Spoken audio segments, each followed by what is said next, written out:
Example 1.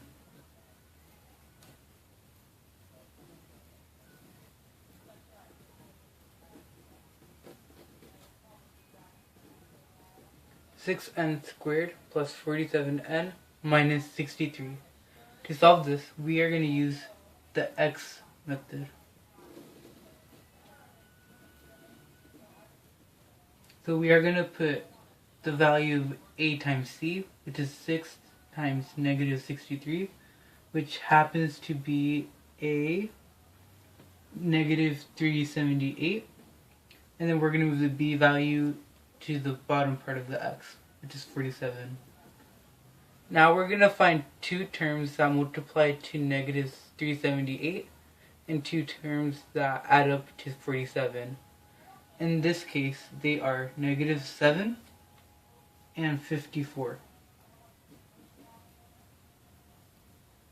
You are going to make this into a fraction and make the a term the numerator. Put a 6 over here, a 6 over here with the n.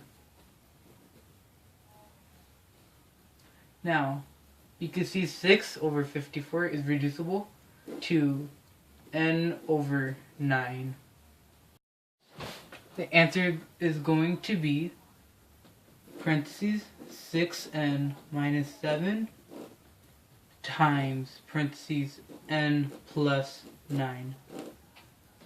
And these are your factors. Example number 2.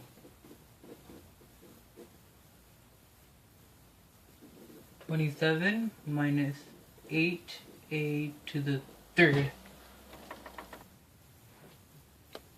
To solve this one, you are going to need to identify your a and b term.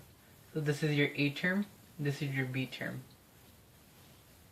So because you say this is to the power of 3, this is a factoring pattern called difference of cubes. So what you are going to want to do is cube root this, which then is going to be a 3, which is your b value, and this is going to be a 2a, is equal to your a value. So according to the difference of cubes, a to the third minus b to the third equals a minus b,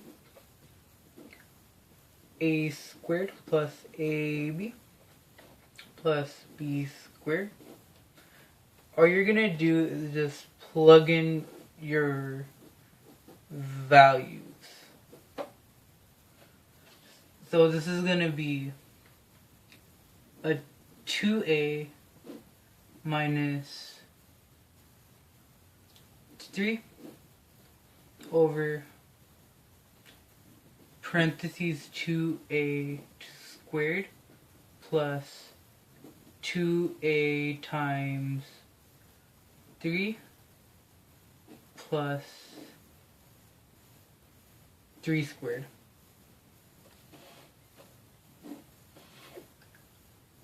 And when you solve all of this out, your answer should be 2a minus 3 and 4a squared plus 6a plus 9. And this is your factor form.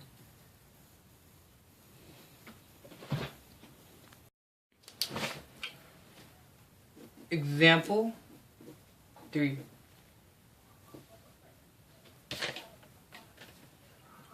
(40x to the fourth plus 5x). First, we want to see what we can factor out of this. We can factor out a 5x out of this. So 5x parentheses x to the third plus 1. Because when you really think about it, when you distribute this 5x to these two terms, you're going to get this equation. So after we do that, when we look at this, this has a third right here. That means this is a factor pattern. This is called the sum of cubes. So let's identify our A and B terms. This is going to be a 2x. This is our A term. And this is a 1, which is our B term. Because when you square root your A term, and if it's a whole number, an integer, when you cube root it, it should be an integer, which is 2. And then the x to the third will x.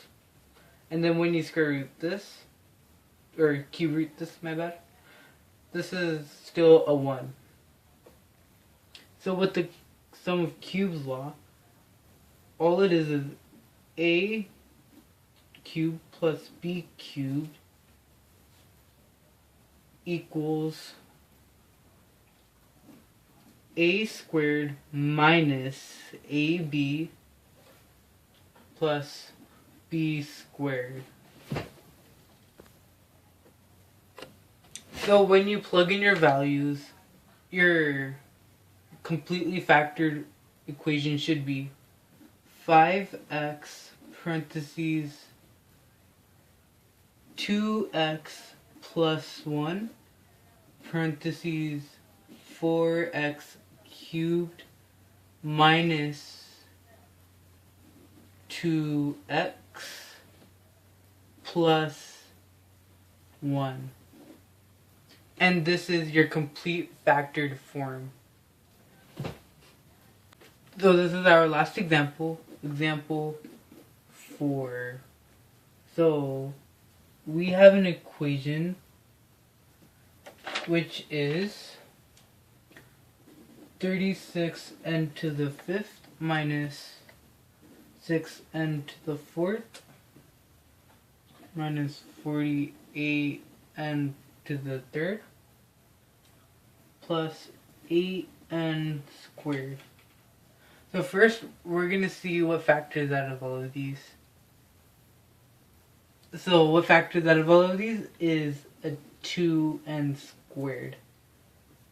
So when you factor all of that out, it's going to be 18n to the 3rd minus 3n to the 2nd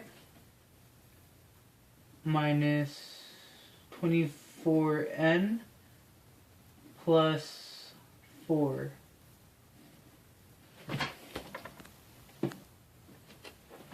Okay, next what you want to do is group the terms. So what you do is just get parentheses and just put parentheses over it. That's all you do.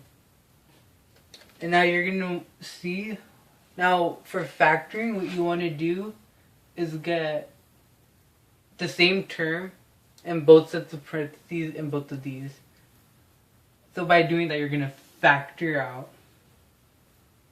So in this one, you can factor out a 3n squared. So 3n squared parentheses 6n minus 1. So now we have to get the same term in the parentheses when we factor this out. So we can factor out a negative 4. So negative 4 parentheses 6n minus 1. Because when you distribute the 3n squared to this and the negative 4 to this, that's what this turned out to be. So the next step is to get this term and just drag it down. So parentheses 6n minus 1, and then get these two terms and then drag them down in parentheses. So 3n squared minus 4. And then we're just going to drag this term down also to 2n squared. So this is your completed factored form of this equation.